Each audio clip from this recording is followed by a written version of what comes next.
Donc je suis effectivement pharmacien au CHU de Nice, je suis chef de pôle mais surtout responsable donc, du laboratoire soins pharmaceutiques santé publique.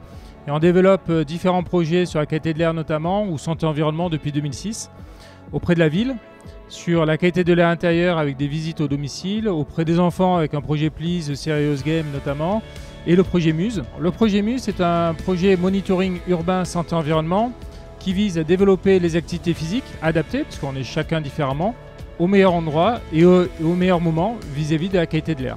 Alors on a largement démontré effectivement que l'activité physique est bon pour la santé, mais il y a quand même souvent des questions. Est-ce que je dois quand même faire des activités physiques lorsqu'on parle de pollution ou lorsqu'on estime que la qualité de l'air est mauvaise?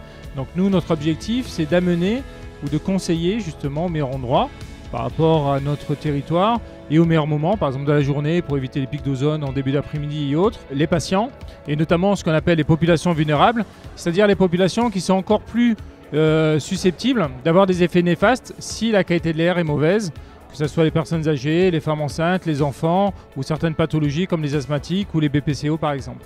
Alors le projet a comme caractéristique d'avoir vraiment une vision globale donc, de ce patient, c'est-à-dire qu'on a travaillé avec le laboratoire Terra pour développer le volet santé de leur application BreathUp, où la personne va pouvoir justement déclarer ce qu'on appelle les signaux faibles, c'est-à-dire les signes cliniques. Donc c'est une application et un volet santé que justement on a fait en collaboration avec les citoyens. On n'est pas venu avec une application en leur demandant si ça leur plaisait, on l'a vraiment co-construit ensemble. Cette application va nous permettre d'envoyer des alertes personnalisées en fonction du profil et de la qualité de l'air. Le téléphone par contre n'est pas capable d'amener des informations pour qu'ils comprennent. Ça ne sert à rien d'amener une information si elle n'est pas comprise. Donc ça c'est avec le site internet du projet Muse où on a des vidéos pédagogiques qui expliquent réellement.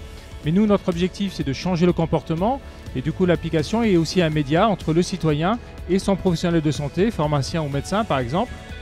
Et enfin on travaille avec les réseaux sociaux pour essayer aussi d'avoir ce côté partage communautaire dans le bon sens du terme pour communiquer et trouver des solutions ensemble.